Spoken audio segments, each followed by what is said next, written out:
Hello everyone, Alistair Gold here and welcome to Gold Goes to the Movies episode 20. Yes, the big 2-0, we've reached it. I don't know how we have, but we have. And I think it's rather fitting that episode 20 should kind of centre around one of my favourite fictional characters. It's just a quartet of movies for this episode, but it's got a biggie in there, the return of Superman to the big screen. Then there's Heads of State on Amazon Prime, Goodrich, also on Amazon Prime. And then my blast from the past movie for this week is Mystic Pizza, which I'd heard about before but never seen. Contains many a star of the future, as it were, or star of the future back then. Let's fly straight in with Superman. As you can probably tell, and if I haven't given it enough away in previous episodes, I was quite the Superman fan as a kid, and I still am to this day. Just one of my big childhood things. I was Superman mad. I used to lean across the stool on my stomach, act as if I was flying, arms and legs in the air, and every time I was watching any of those original movies starring Christopher Reeve, I would always be grinning at the screen as he smiled, turned and smiled and flew away. My mum tells this story. I have not been able to verify the truth behind it. Apparently, she took me to the cinema in my full Superman costume as a child to go and watch a Superman film, which I think, looking at the timeline, and I was about 6-7 years old, I think it was Superman 4 Quest for Peace. Not the best of Superman films, quite probably, well, definitely the worst of all Superman films. But apparently when the lights came up, the end credits started to roll, apparently I skittered away from her side in my seat, stood in the entranceway as people were trying to leave, put my hands on my hips, and just everyone walking up saw me, this little Superman in the entranceway with a light behind me glowing through as well, and apparently they applauded. As I say, I absolutely cannot verify that any of that is true. My mother does like to exaggerate when it's stories of the past. But look, the movie was so rubbish. Who knows? Maybe it gave them something to applaud. But yes, so it's been a part of my life, let's put it that way. I've watched every movie, every TV show. Obviously, all of those with varying degrees of quality as well. Of course, for many people, Christopher Reeve is the one for me, you know.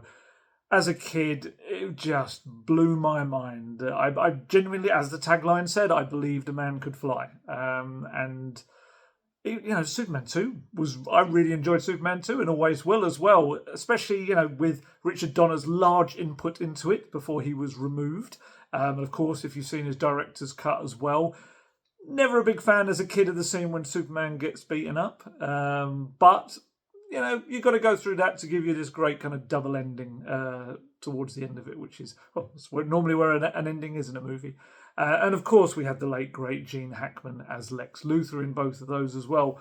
He was not in Superman 3, reportedly unhappy about the way Richard Donner was treated in those previous ones. Superman 3 was silly. It's not a patch on the first two ones. Had some nice little fun moments. But yeah, as I said, Superman 4, Quest for Peace, just try and forget that happened.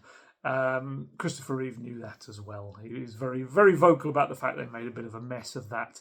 It took another 19 years, didn't it, until we got Superman Returns, which I liked aspects of it. I did feel it tried too hard to try to recapture the original and kind of almost be this continuation in a way. Very, very nostalgic, but I almost felt a little too much.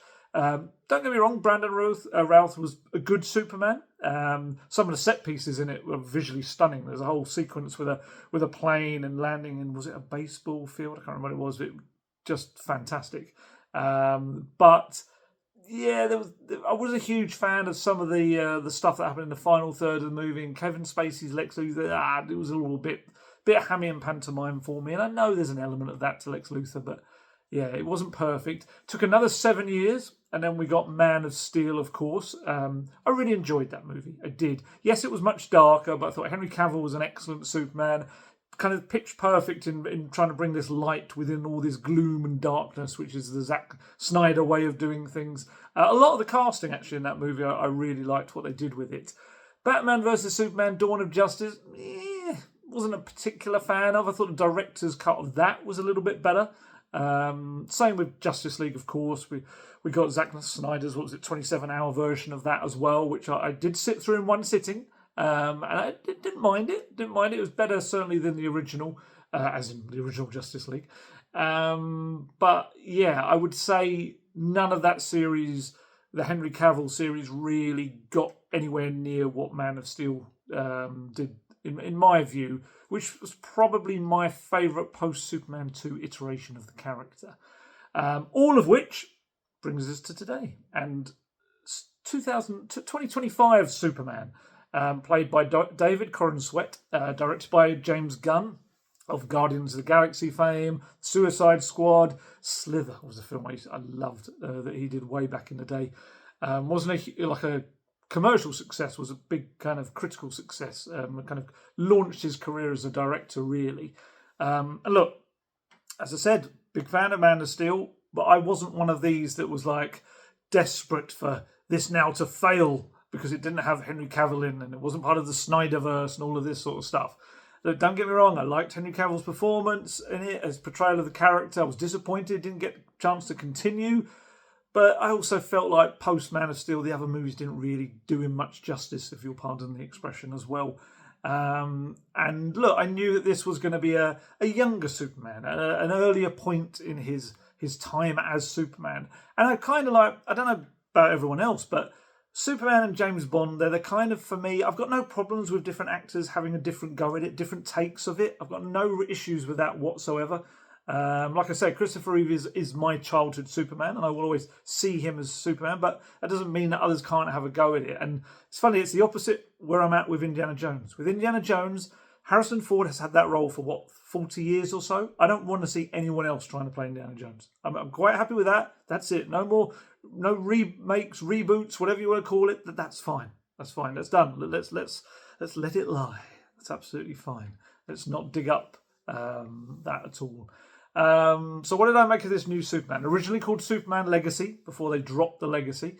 Do you know what? I loved it. I did. You were probably knowing that was coming anyway. It's not perfect. It's a little bit messy at points, but it's huge fun. And I think it might be my favourite take on the character since those early Christopher Reeve movies. I think so. Like I said, and I really enjoyed Man of Steel, but I think this probably beats it for me. I really, really enjoyed David Corenswet's version of Superman. I thought he was just terrific. And I watched it on a big IMAX screen. I told you in the previous episode I was going to go and do that, and that was perfect. It's such a colourful comic book movie, this. It looks beautiful on IMAX. If you've still got a chance to see it on IMAX, please do. I went along with my friend and his little son. All three of us really enjoyed it. My daughter, who's at university, went and watched it on the same day. Absolutely loved it as well. So I should stress, I kind of mentioned it being a younger Superman. He's 3 years after stepping into the role as Superman, and the responsibility it all brings. And we're thrown very much into his world, straight into it. This is not an origin story. There's literally a little kind of scroll at the start, as it were, of little bits of information so you can catch up. And then you are thrown into this kind of comic book world of Superman. And like I said, this is probably the closest to actually lifting what's on a page onto a screen in terms of Superman, maybe even more so than the original movies, because they had that kind of slight 70s grittiness, kind of slight darkness to them as well, in certain aspects. Certainly, I think I'll always remember the iconic kind of the helicopter off the building moment, but this is pure comic book look to it. It is so colourful, it is so bright, and I think that's right. I think I'm not kind of dismissing the darker side of the Zack Snyder movies, but I think if you're going to do a new one, go somewhere different. Don't do a retread. Do something completely. And that was maybe my issue with Superman Returns, was like, it was just almost like trying to recapture exactly the old ones. And I don't think that was the right way to go. Whereas this is like, let's go in a completely different direction. This is where we want to go. And it makes it very different. It's probably the most different Superman movie I've seen, including TV shows actually as well. There's something quite unique to it. And I think it all comes through David Corenswet. There's a lot of people in this movie. It is overstuffed with characters. That would be one complaint of mine. But make no mistake, this movie hangs upon his shoulders. It absolutely does. And he bears that responsibility as you would expect the Man of Steel to do. His portrayal for me, you know what, it's actually quite special. It's got this innocence about him in it and a naivety about what he does. But while also being very grounded in the modern world, it's got that very earnest way Superman needs to be. But he's also very funny. It's actually quite a comic character in this as well, but without being silly and not someone you can believe in, kind of thing. It's not kind of how do we put it? Kind of like camp and silly kind of Superman, like some of the iterations got, certainly 3 and 4 if we're talking about that with Superman as well, the originals. And look, there's a few things to be aware of. You probably will be, and this is not. I know these are spoiler-free movie reviews, but if I am to say anything, it's often because it's been in a trailer. You'll have seen it, and two kind of key things about this movie. And I think it's quite important to kind of know before going in as well. And James Gunn's mentioned this. The actors have mentioned this. This is very much a movie about Superman. It is not a movie so much about Clark Kent. Clark Kent is in it. There's like a small part of it, and David Corenswet nails the Clark Kent stuff. He's got this, maybe better than anyone else so far or since. He nails what Christopher Reeve did in the whole physical change in being Clark Kent. And I don't mean how he looks, although that is slightly different. We'll get an explanation for the glasses as well. But more so in just the way he carries himself. When he's Superman, he's this kind of big, broad thing. And when he's Clark Kent, it's kind of more this kind of slightly hunched, exactly what Christopher Reeve did. There's an amazing scene in Superman 2 where you see him in a moment, Christopher Reeve, change from Superman to Clark Kent just by taking off the glasses. But it's not just that, his whole body changes. The way he holds himself. And this is very much, David Corenswet manages to do this. He's very good at that. But like I said, it's a very small part of the movie. Don't expect kind of it going into this being a whole Clark Kent Superman divide kind of thing. It's very much a Superman movie. And I think on the main, that's because most of the people he's surrounded by in this movie kind of know who he is. And that means you don't need to see his alter ego as much. But you also get to see kind of how close this Superman and Clark Kent are to each other. I know I was talking about the physical stuff, but actually a lot of the kind of idiosyncrasies and mannerisms and stuff kind of exist in both. And that's quite interesting because we don't see that normally. And the other aspect that took me a while to get used to, which is something that James Gunn again has said very publicly and quite a few times before this movie came out, and that is, this is a weaker Superman than we're used to seeing on the screen. This is not this all-conquering, all-powerful Superman that is essentially this indestructible presence. This is a Superman that gets beaten up quite a lot from the start of this movie to the finish. And whether that's because he is new to all of this and he still hasn't really discovered how kind of strong he can become, or whether it is just because he is just quite literally not as strong as the previous iterations we've seen of this character. But it kind of works. It does. It grounds him a bit more. There's a bit more jeopardy to the story. And look, you'll often hear comic book fans say they prefer Batman to Superman because Superman's indestructible. That's boring. Well, he's not so much in this. He's still very powerful and strong, don't get me wrong. But he is definitely, he will bleed and he will take a hit and he will be bruised and stuff like that. The kind of things we're not used to seeing in Superman. And that kind of helps in a sense that he also has to rely on the people around him. Of course, there's Rachel Brosnahan as Lois Lane. She's really, really good. She's got great chemistry with David Corenswet. And my probably biggest complaint about this movie actually is that she's not given more to do. She's got quite a few scenes, but not as many as I think an involvement as she needs to have in this. But of what she does, Rachel Brosnahan, are these two key scenes with David Corenswet. One you've probably seen in the trailer, which is where she's trying to interview him as Superman. And they're such key scenes. The script is perfect, and the dialogue is beautiful, and it kind of really cuts to the heart of what Superman is. And they are really, really important scenes to this movie. They kind of you can almost say the movie kind of hangs off of these two scenes because of how much it sets everything up.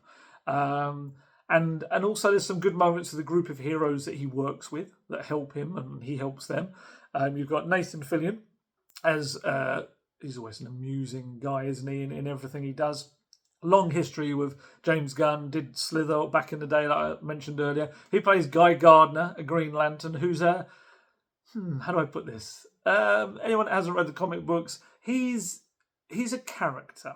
He's not the most likable of Green Lanterns, and he's got certain opinions on things. But no, he's a very good character. Then you've got Isabella Merced as Hawkgirl. You might have seen her recently in The Last of Us Season 2. She's really, really good in that. Best of the bunch for me, though, of the Justice Gang, as they're called, or they call themselves, or one of them calls them, is Edie Gathegi as Mr. Terrific. He is brilliant. Gets loads of the best lines in the movie. And I know Nathan Fillion is going to appear in the Lantern series. I really hope they give Mr. Terrific his own show, because he is quite literally terrific. There's also a string of fun little supporting characters. You've got Anthony Carrigan from Barry, which I love. He plays Metamorpho, which is a really good, quite important role in it. Skylar Gisondo, who is Jimmy Olsen, and again, some important moments for him. I'd like to have seen probably more of him as well. Sarah Sampaio as Eve Teschmacher. Wendell Pierce is a new Perry White. They've all got little bits and pieces to play within it. Then you've got Prute Taylor Vince and Neva Howell as Jonathan and Martha Kent. Very different versions of those characters that we might have seen in recent or previous movies, but I like them. I did, and it's I think I would be giving Sci-Fi away if I spoke too much about them, but they are really nice, and there's some really kind of key important moments again that show you the humanity within an alien, as it were. And I think those two have a big part to play in that as well. And there, like I said, there are tons of other characters, probably too many crammed in at times. There's a few cameos as well, which are quite fun.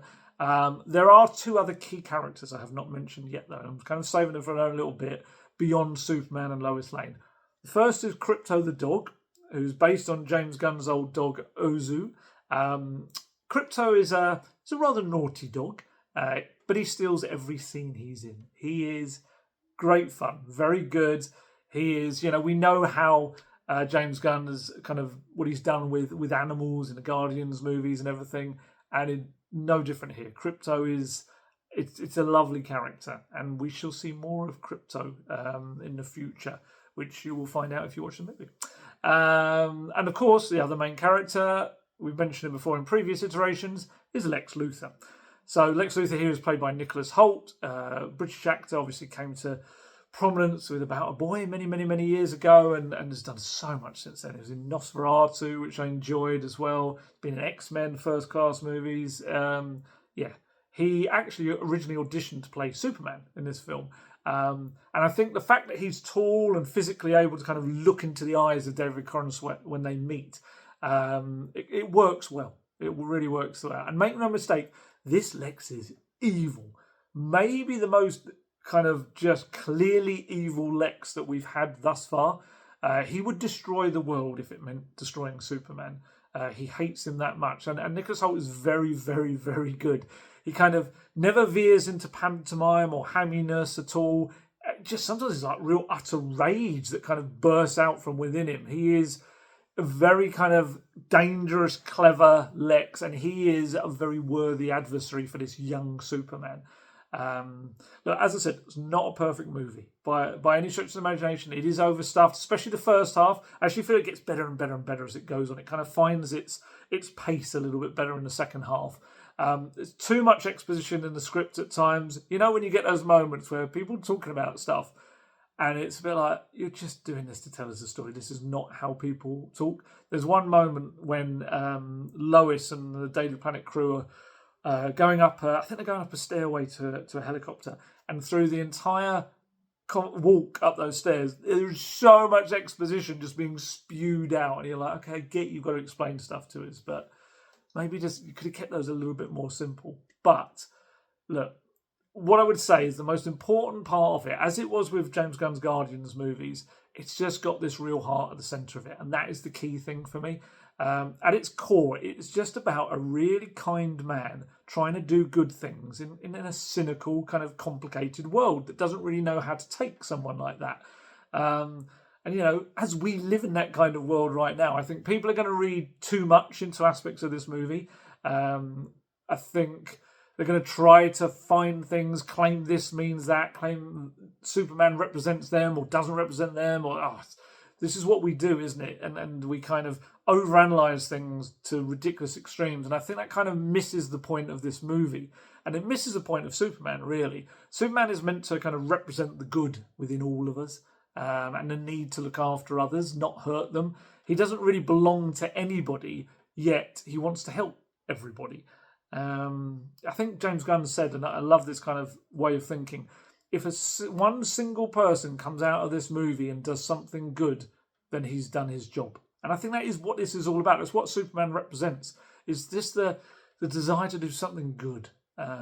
So, look, again, I'm a big Superman fan, so I'm probably biased in all of that.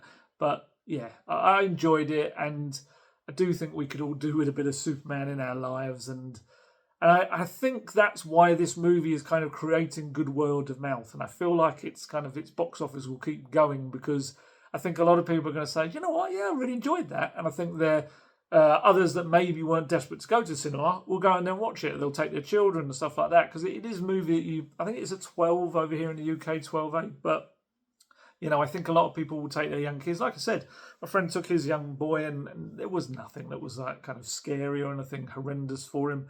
Or too bad anyway. And look, not all the critics love it, but it has got pretty good scores. I had a little look on Rotten Tomatoes before I came on this. 82% with critics, which is pretty good for a comic book movie. 93% with audiences, which kind of says everything. And I know their initial weekend projections have kind of been above what they expected it to be.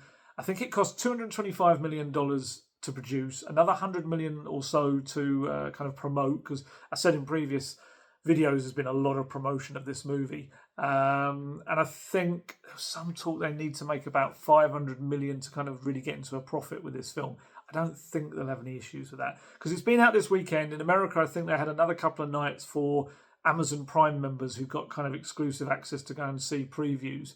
And I think it's already made $217 million worldwide just in its opening few days.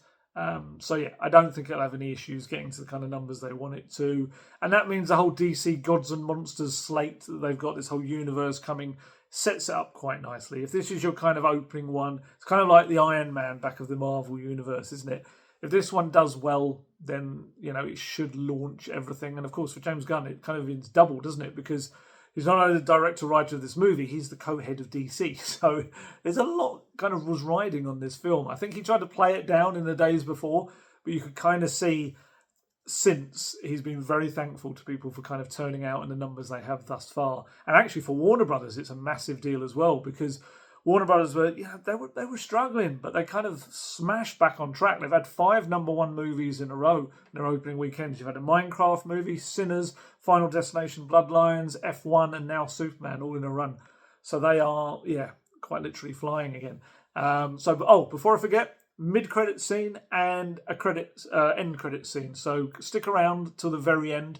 I think for me, the end one nicely sums up what's different about this new Superman. So yeah, do stick around for it. 2 little bits of trivia before I wrap up on Superman.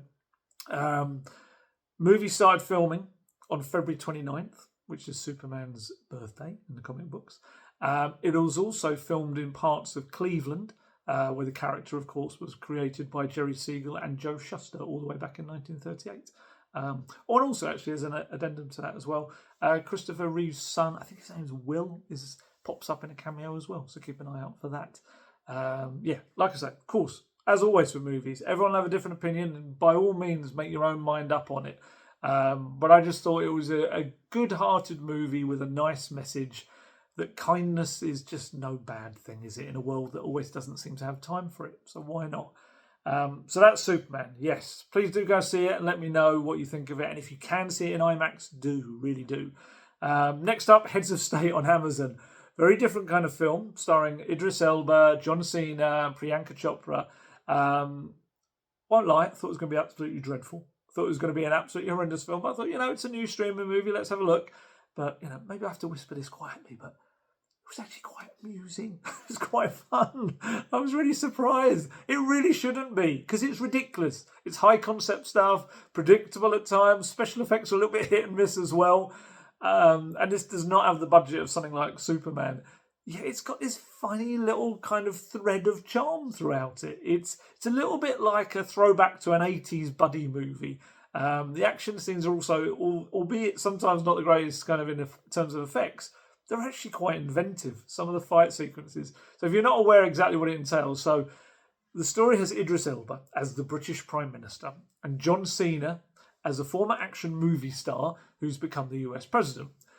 That would seem outlandish, wouldn't it, if they hadn't already had an actor and you hadn't also had Arnold Schwarzenegger kind of becoming a senator and everything as well.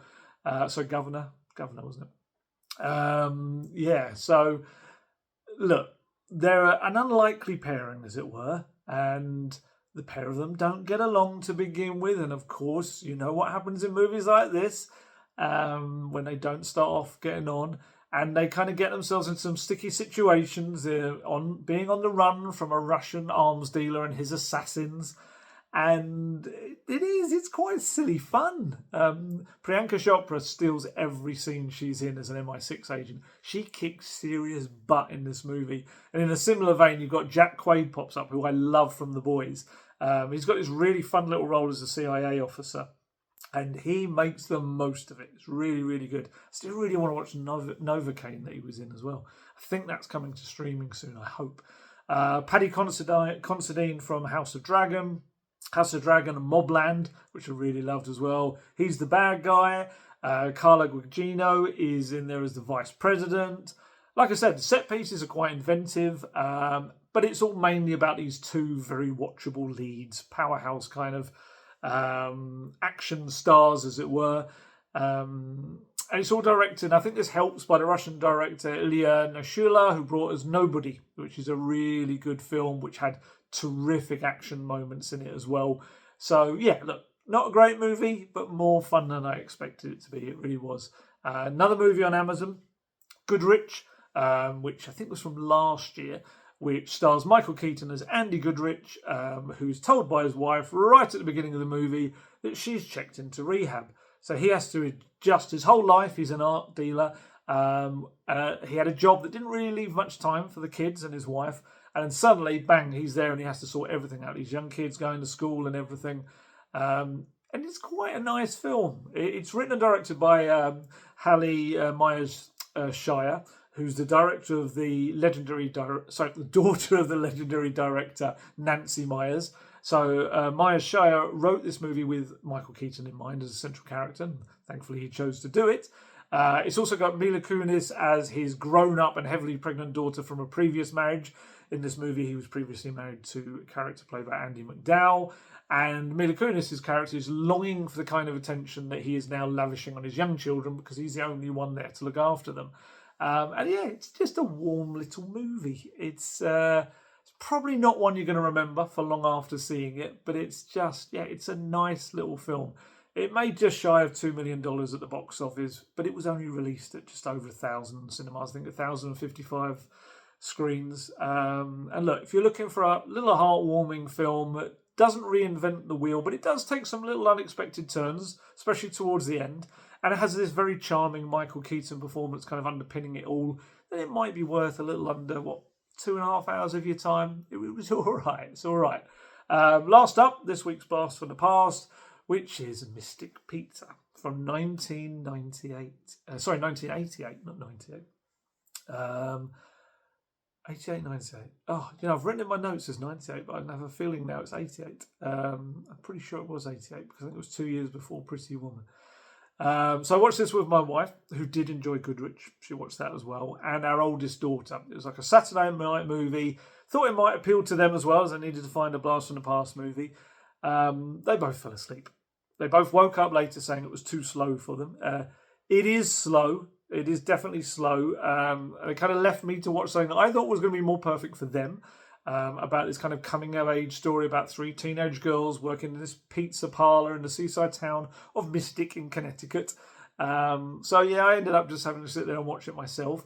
The reason I said Pretty Woman was it stars a very young Julia Roberts, 2 years, like I said, before she hit the big time with Pretty Woman. Annabelle Gish as her younger sister. I know her mostly from the X-Files, Brotherhood. She was the wife of the main character I used to really like as well. It's also got Lily Taylor, who would go on to various movies like Born on the 4th of July, Ransom, The Conjuring.